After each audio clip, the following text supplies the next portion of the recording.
Hey, hi, it's Meredith. I'm here with our message for Friday, May 31st, 2019. We are using Bonefire Tarot, and the card from under the deck is the Lovers.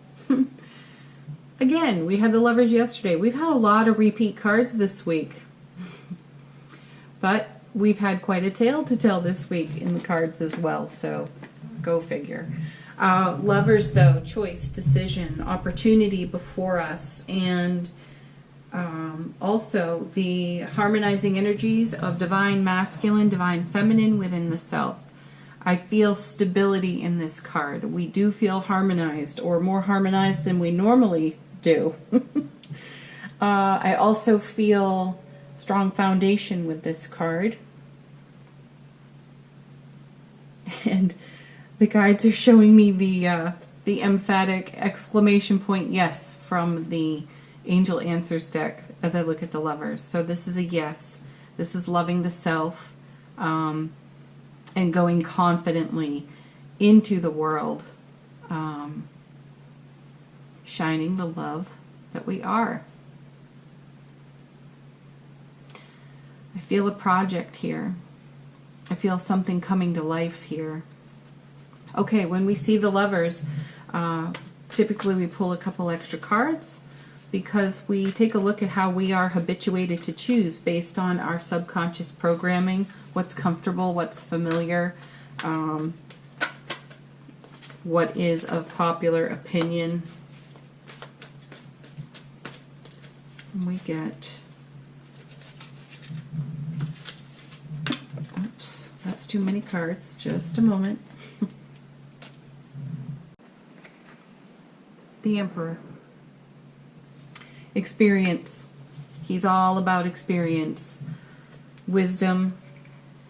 So we're habituated to choose out of our experience. That's kind of a no-brainer there. So that means, though, that with this choice there's the element, or with this decision there's the element of the unknown, and it is comfortable to go to what we know, which is our experience. Though the Lovers challenges that, because there is the heart's desire to be considered, and that may be out of the realm of familiarity. It'll feel like a risk. It'll feel like you want to engage your wild spirit and set that free. And the Emperor can represent playing it safe. So what is our card for our heart's desire?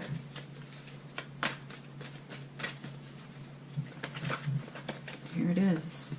Ooh. Two of Cups. Yeah, we want to go for the passion. Something that is wild and free.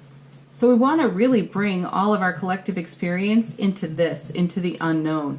I do feel here.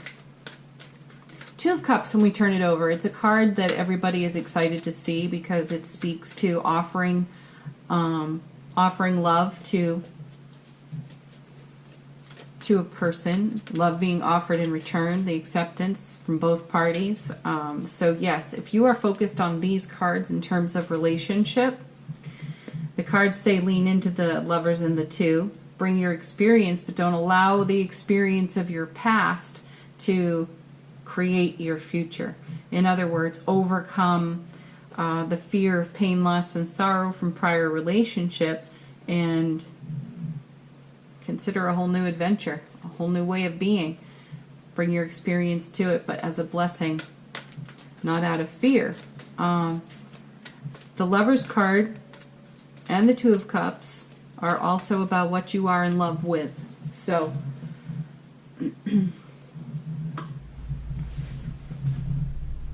it feels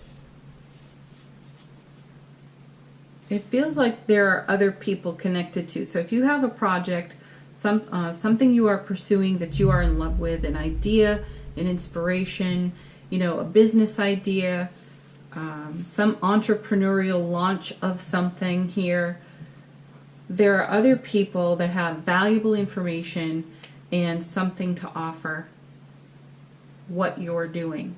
Now, we are wise to consider our reading of yesterday, where we had the Wheel of Fortune, the High Priestess, the Moon. Excuse me, I have the hiccups. The High Priestess and the Moon. The High Priestess was encouraging us to keep our own counsel. Do not overshare at this time. The idea itself is in development within your own head and heart space.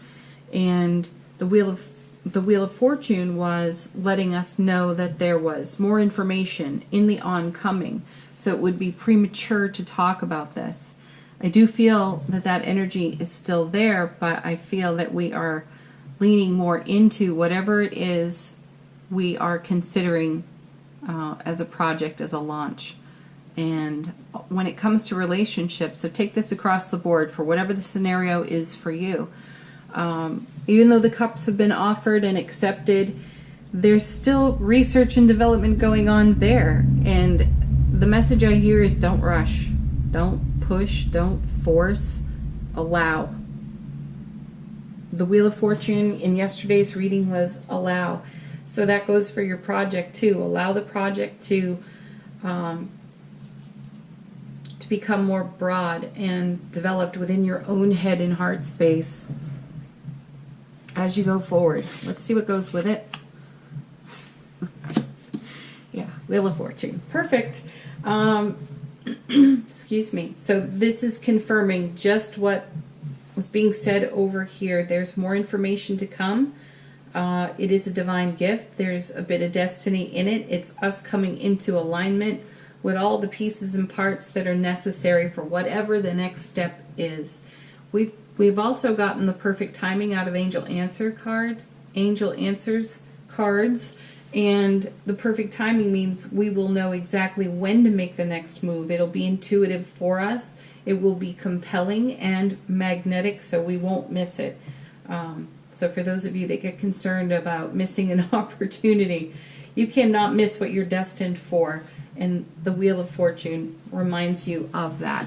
Coming with that is, look at all the love in this reading. There's just a boatload of it. Divine and cosmic gift. All aces are divine and cosmic gifts on offer to us from the universe. So not only have we offered a full cup, received a full cup, accepted it, the universe has got a nice heavy hand in it too, which I love seeing. It's a divine blessing here on what you're in love with, what you're pursuing, and your relationships. All of them. Family, friends, beloved. There's a heavy leaning toward beloved here. Though I really do feel that our connection to the people we hold most dear in our lives it's been very fulfilling for us lately. Sharing experience and energy with those who are in harmony with us. It's delightful. It's fun. It's rewarding all the time. And it feels like we have a waterfall of that kind of energy in our life. And then the Eight of Cups. Yeah. That's a stand on your own 2 feet and move on card right there. And it's indicative of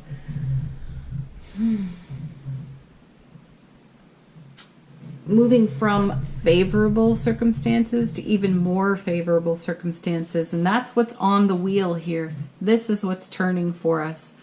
It's going through everything with a fine-tooth comb and picking out all the best parts. Improving, improving, improving all the time.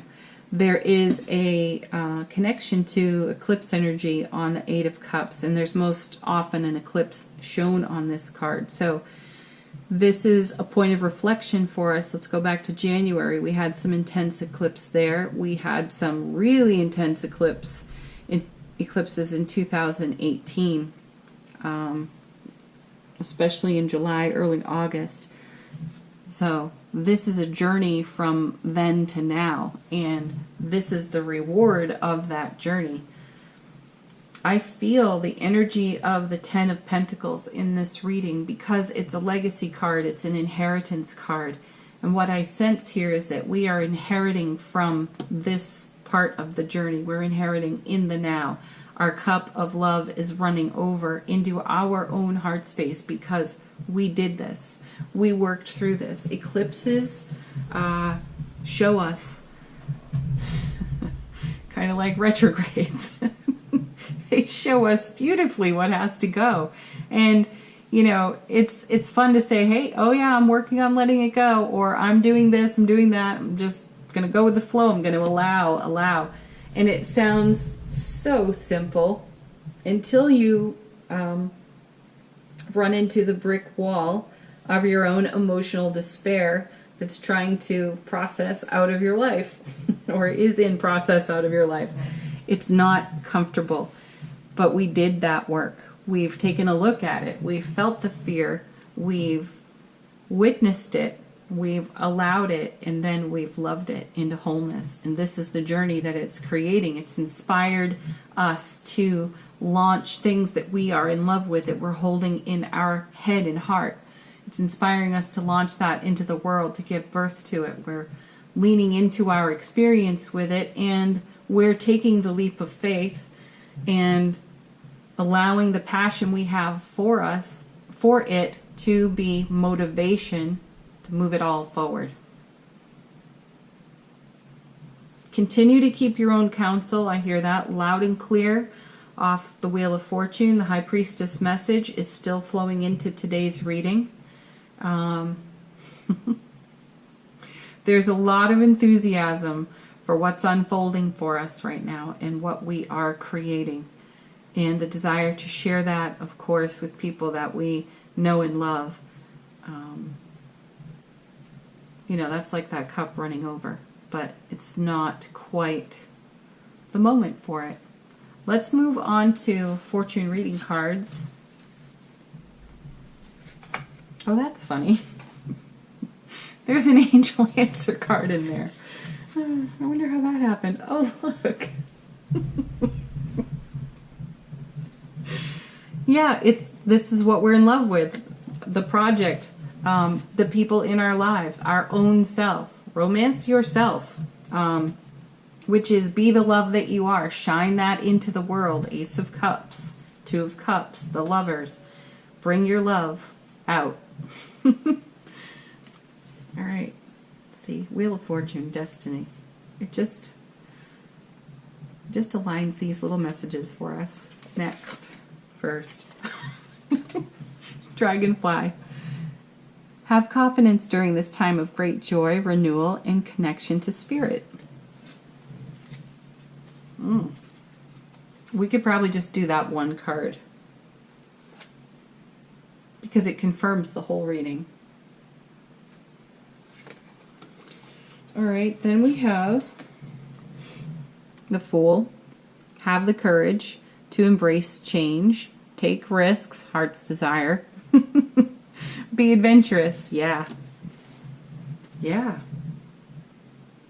That's out on the edge of the comfort zone, you know. Dip your toe in that water. That feels good. It's a tiny bit like an adrenaline rush, but you have the Emperor here, so there's some stability to it, and that brings confidence. Then we have Unity. A time of divine understanding, renewal, peace, and hope. You radiate and attract great love. Absolutely. That's why the romance card showed up in the fortune reading deck. Because you are great love. So of course you attract it. Okay. Well, that was fun. Let's do angel answers now. Your opportunity to ask a question. So please do. First card, here it is, perfect timing. Not the first time we've seen it this week, and in confirmation of what the High Priestess had to say yesterday, that's flowing into today's reading on the Wheel of Fortune. You cannot miss what you're destined for. All things aligned in their own right way and in their own right season. Excellent. Next.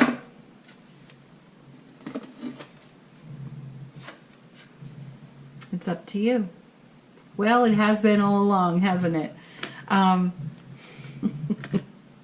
I know some of you are asking how right now. How is all of this blossoming? How is this all going to come to be?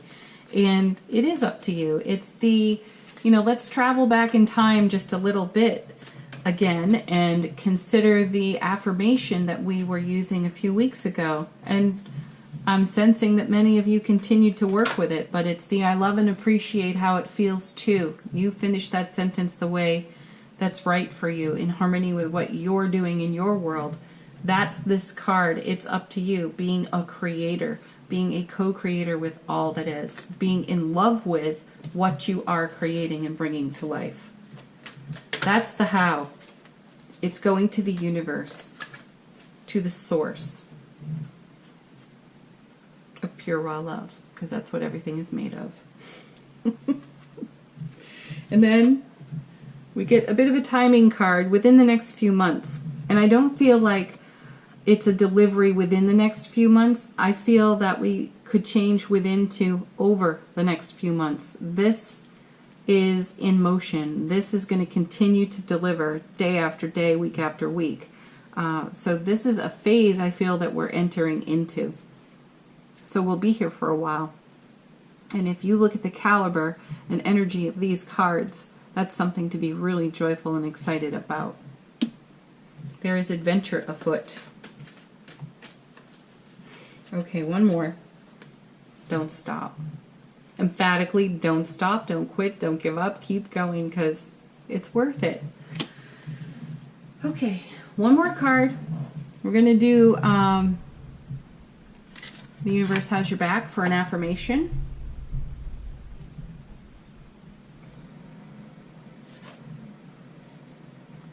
Well, this card challenges me. It's more the language that challenges me, but I picked it, so I'll read it. In any moment, I can surrender to the powerful presence of love through prayer, contemplation, and stillness. Okay. That's our affirmation. Just be the presence of love. Bring your presence of love to the now, in every moment. Have a wonderful Friday, everybody. Have a beautiful weekend. Please like, share, subscribe here on the channel as always, and thank you for your comments. They are very appreciated. I will be back very soon with the next message, and I am beginning the June readings, so look for those. They'll be out very soon. I'm so excited to do them. All right, bye for now, everyone.